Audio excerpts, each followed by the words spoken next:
And then we took our kids up to the Mount of Olives, and I'm like somewhere around here, this might have been the spot that Jesus ascended into heaven from. And we're standing here. You guys, this is real. This is a place. We flew here. This is not Wakanda. It's a real location. Okay? Do you get that?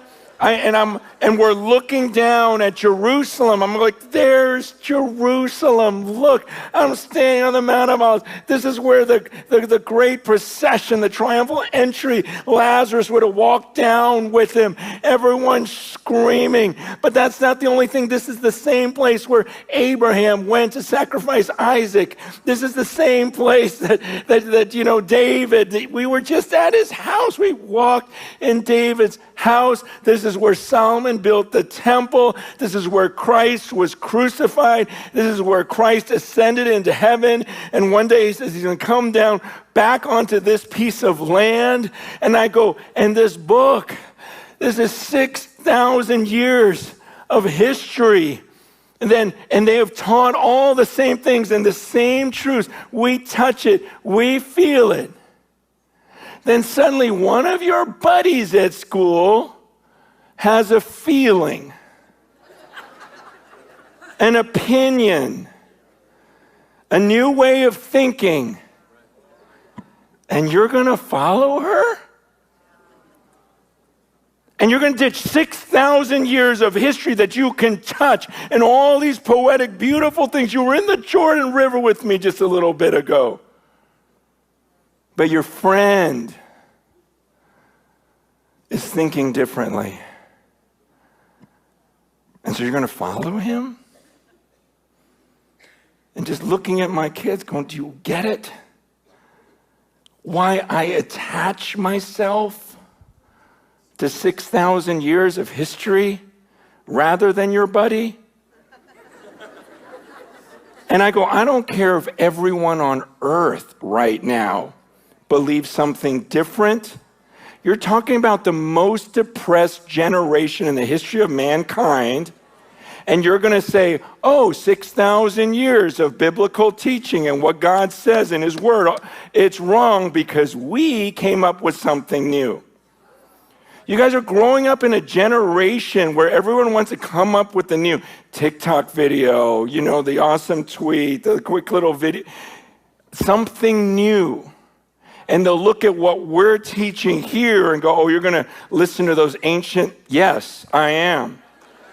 I'm proud of that.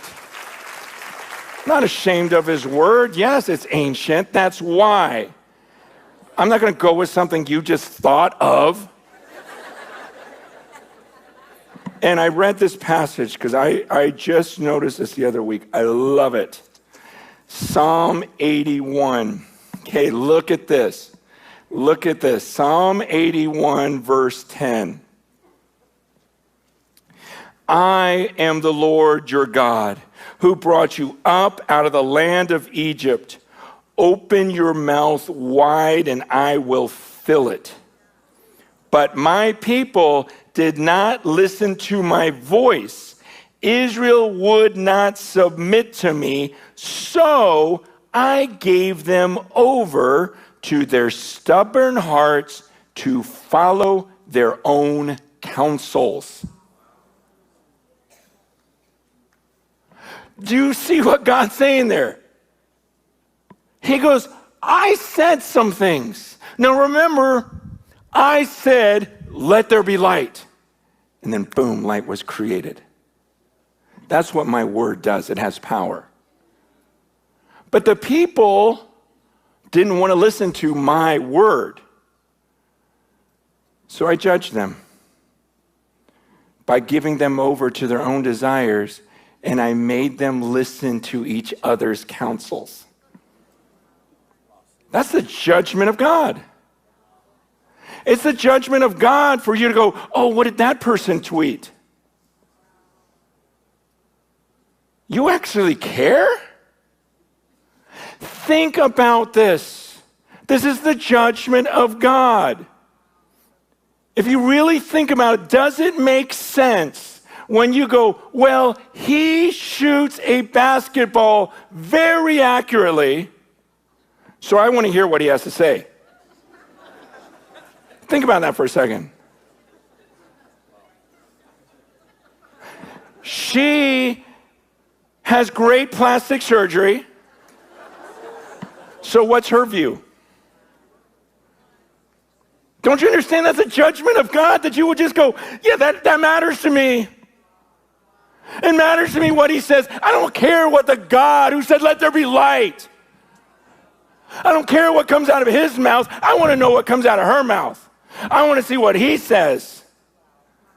God says, because you wouldn't listen to me. You don't want to listen to me? I'll have you listen to people.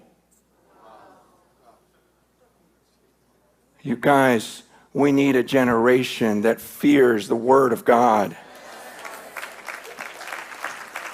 that is not deceived into listening to these other voices, like the rest of the world that think, well, he's rich, so his opinion must matter. And we don't tremble at his word. We tremble at his words and no one else's. Okay, there should be a giant gap between his word and anyone else's. And so we are not the fools to hold on to the ancient voice of God, the Alpha and the Omega, and say this is the way it has been from the beginning.